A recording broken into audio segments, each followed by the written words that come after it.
at the Pick Advisors Insiders Room. We're going to do a little NFL halftime live show here. I've got the one and only ICEMAN Shule joining us all the way from Malaysia. Wrycape, everybody knows Wrycape from the Insiders Room. Yeah. So let's, Wrycape, I don't know if you'd be on after the first quarter of that Eagles game, but they seem to come back looking a little bit better. What are your thoughts on any of the games so far? Yeah, it looked like the Eagles woke up. They had, that first quarter was bad. It was rough watching it, but I guess they got used to the weather, and looks like Jacksonville's not. I don't know that I see any lines that I like live on this one, but Chargers look good. Giants look good. Yeah, it looks like the Chargers are back to being the Chargers again, and Justin Fields is doing Justin Fields again. And I think that's going to be for the rest of the season. And just thinking today, before you came on, and, you got those different sports books apps up and looking at all the lines. I was thinking probably 22 years ago, we're sitting in Vegas when it was getting close to halftime, and everybody's just sitting there, and you're thinking about what's the halftime, what's the second half line going to be? What's the second half line going to be? And when they put up a number, if there's a number that you like, you had to quickly get to the window to get the bet in, or else you lose that number. And this is how far it's come over the last 20 years now, or whatever. We're just sitting wherever in your house, and you can bet the line anytime during the game. Just if you told me 20 years ago that's what it was going to happen, I'd say. Yeah, no, even from the other side of the world, right? Yep. I mean, I'm doing this. I'm streaming the games, watching them from a hotel room on the other side of the world, and putting in my bets. It's a whole different world now. Yep. So, you got any takes from the first half of any of these games? Things you like, things you don't like? Well, I was watching Dallas and Washington, and I got to play on Dallas today, so I'm happy about that.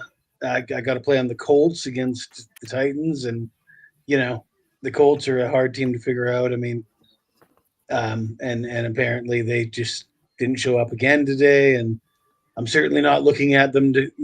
I've given up on that. I'm not even going to look at that game in the second half.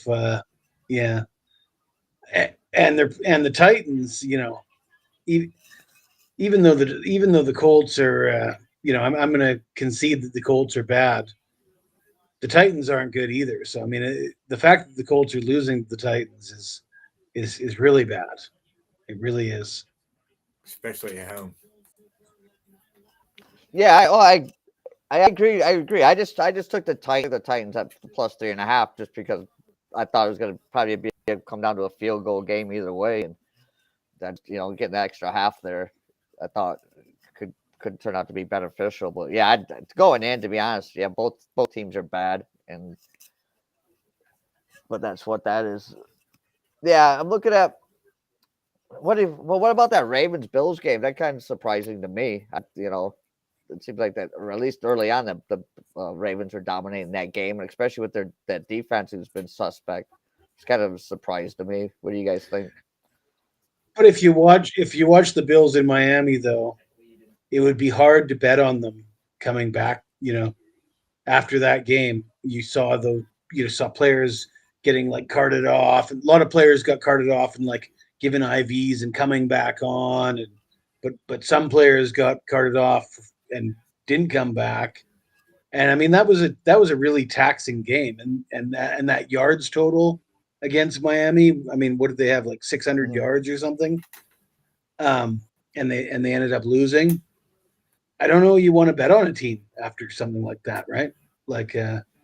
You dominate the game, you lose a lot of players from injury and fatigue and everything else, and then you lose, and then you go out on the road. I mean, I don't know. I'm not sure that you want to bet on a team that comes off a game like that. I agree with you. Well, I did. I bet it. I'm on the Bills -3. I figured they'd bounce back, being more in the better weather team. playing in bad weather. Josh Allen usually bounces back after he has a bad game, but it looks like he's not doing that today. Well, I mean, I love the Bills. I hate the Ravens. I'm a fade the Ravens, bet the Bills kind of guy. But just this spot after watching them in that Miami game, I couldn't do it. It just seemed like such a that game. I think that game did take a lot out of the Bills. Really, it did. Yeah, yeah. I mean, that's always kind of thing. Just being like, every time like a Big Ten school had to go down and play in Florida. Yeah, I know it's they weren't the same after, but yeah, my three plays I got early. I've got the Titans as we discussed. I'm with you on the Cowboys, Jesse, and hopefully that missed extra point doesn't come back and haunt us. And I'm on the Bears. Thought maybe they'd be able to run the ball a lot in this one. And Man, I wanted to take the Bears, but they've already burnt me whether I'm on them or against them. So I was like, that's a stay away from me. Did you guys have the Vikings in the early game? No, I didn't touch that. I usually don't play games that are off hours. They usually don't play. yeah, we had the we got the Vikings in the contest pick, but I'll be honest, I kind of forgot it was that early in the morning. And Well, it was interesting because that game had the missed extra point, right? So right, there was a missed extra point by the Vikings, that which basically saved the Vikings if you're betting on them. yeah, if you're betting on the Vikings, that gave you the push instead of the loss. So I mean, at the time you might be thinking, "Oh, this is terrible," and and that's what I wanted to get into is Yeah. what was your thoughts on that missed extra point? Were you guys bummed out about that, or was that the savior that got us the push instead of the loss? Yeah, in our contest, we had the Vikings at -2.5, so it actually got us the win in the contest. So. Oh, it got you the win. Okay. Yeah, but that was kind of the thing. At first, I'm like, God damn it, and then and just how it ended up playing out. I'm like, oh yeah, Yeah, it's good. State I'm should glad have he won missed that. it. Yeah, at the time I wasn't happy, but this is how it ended up playing out at the end.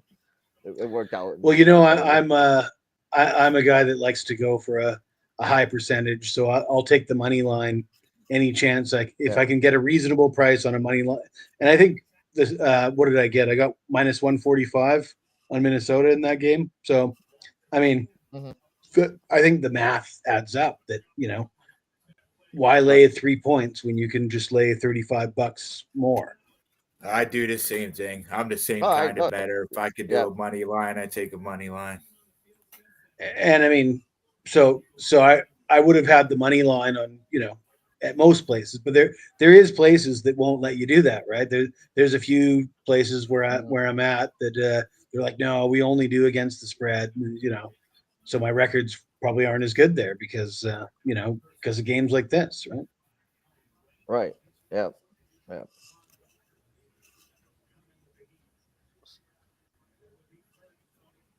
They're starting off slow like again, the anything? Eagles. Yeah. Oh, game's already started. So what do you like, Jesse? Do you look for anything like when you're looking for like second half bets or halftime bets, or do you just wait until just bet bet the games, like just live bet during the games? Well, I mean, I look for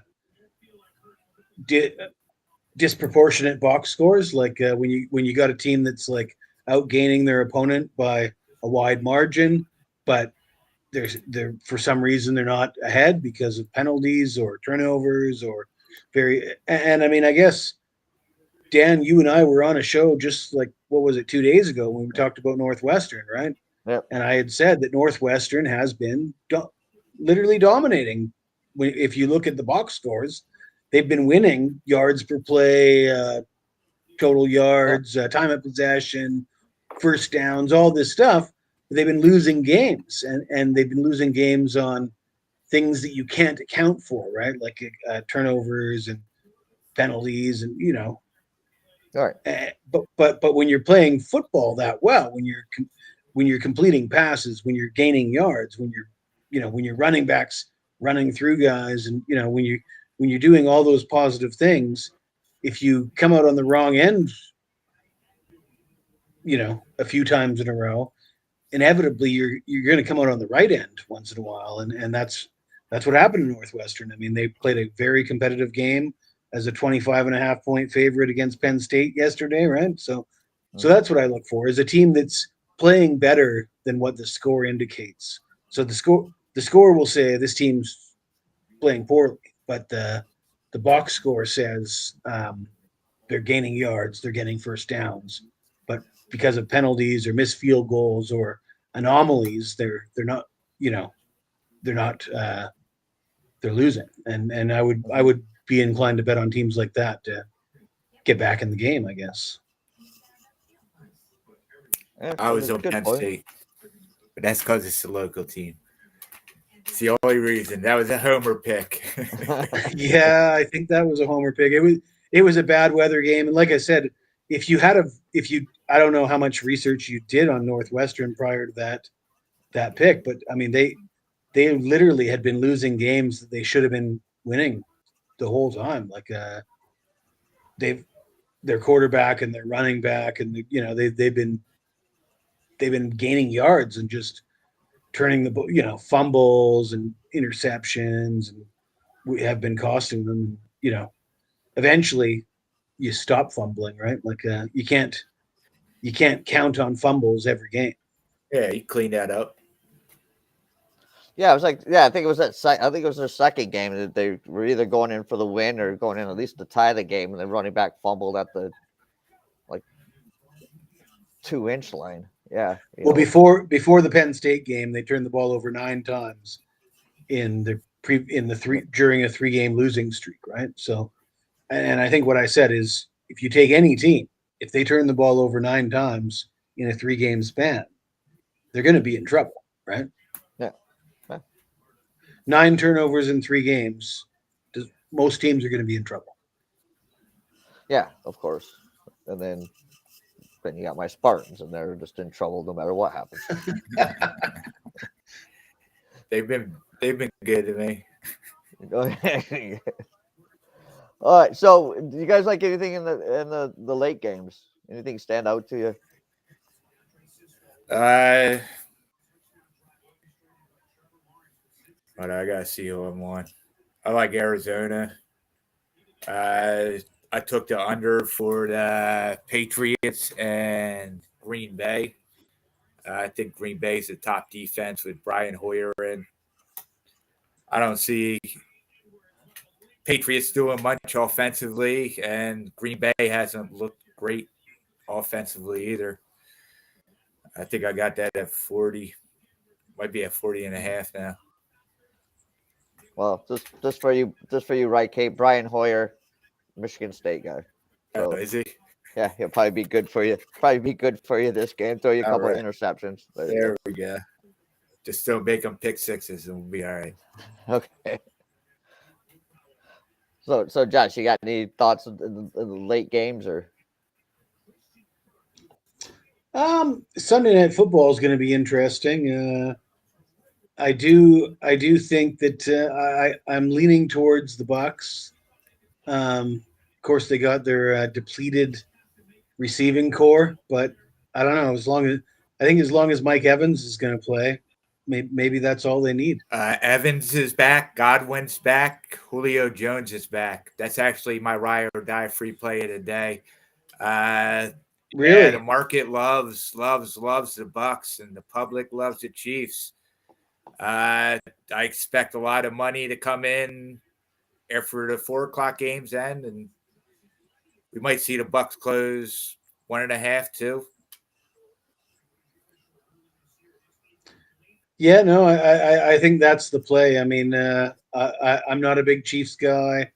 I'm not even a big Bucs guy, but I got to say I've been really impressed with their defense so far, Tampa's defense, and I mean, the Chiefs have been great for the last couple of years, but I still think that they're sort of a team that's going to have to come crashing down to reality. Patrick Mahomes is a quarterback that's going to come. His first few years in the league were unbelievable, but I'm still, I was always a skeptic on him, and I'm not 100% sure that he's going to, I don't think he's got that longevity as far as like Tom Brady, Aaron Rodgers, Peyton Manning style. I think he's going to have a few rough years here in the next couple years, or rough. Oh, no, maybe not rough, but I don't think it's going to be all smooth sailing. Let's put it that way. You heard it here first, folks. Jesse Shule. Well, Patrick Mahomes is a flash in a pan. No, I'm just kidding. I'm just kidding. Well, the big fight with Eric Bieniemy last week. You guys heard about that, right? Yeah.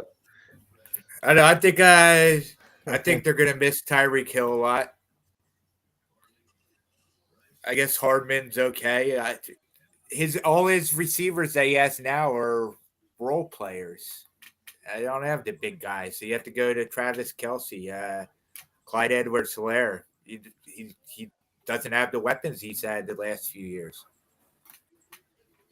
Well, correct me if I'm wrong, but throughout the last few years, when Mahomes was lighting up the league, it felt to me like every play he was this close to being sacked or picked off or something. There was like the margin. His margins were so thin, but every time he avoided the sack. Even though the margins were so thin, he was always on the right side of that margin. And as a handicapper, that shit like that catches up to you. Yeah, right? It'll even out. And I think it's sort of catching up to him now. It's not to say that he's not a great quarterback. It's just to say that life's not always rosy when the margins are that thin. Yep. Well, I agree. Me too. So, the second half should start here, Jess, and I know I've got things to do. Well, I know it's middle of the night there in Malaysia, but there's still always things to do. But Jess, where can people find you if they want to check you out? Twitter, what sites can they check you out on? Well, certainly people can follow me on Twitter, and if you're lucky enough to catch me off of a really big winning day, you might see me in a yellow jumpsuit and a blonde wig on Twitter. And but yeah, you can go to pickadvisor.com, I guess. And check out the leaderboards at pickadvisor.com. You'll probably see me with my buddies Wrycape and Dan, and we'll all be there, right? Yep. Hey, I'll tell you, Jesse doesn't mean. And once I figure out how I can put things like that on Restream, Jesse does a real mean Kurt Hennig. Mr. Perfect. I seen it. Yeah. So that might be the introduction next Sunday. There you go. So, Wrycape, where can they find you up? Yeah, I'm Wrycape at Twitter, everything, Facebook, Instagram. I'm on Pick Advisors. I have plays up every day. Ride or Die free play. I'm in the Discord giving plays out as well. All right, very good, very good. Yeah, thanks a lot, Jess. If you're available, we'll try to do this every Sunday. Just give the guys out there the thoughts, what you guys have thoughts on for halftime. And I know it's hard for you being over there with the time difference, but any other shows that you see that we do, you're more than happy to hop on whenever you want and give us your expertise. I know right now you're red hot in football, so keep it up. Yeah, well, Dan, we've known each other for what 20 years now, so anytime you need a guy for a show, you can call me, right? No problem. No problem. Jesse lives on the leaderboard. Yeah. they do say that.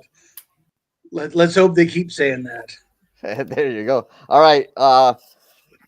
Rye, I'll let you close out like you close out all the shows you're on. All right. Let's catch some tickets. All right.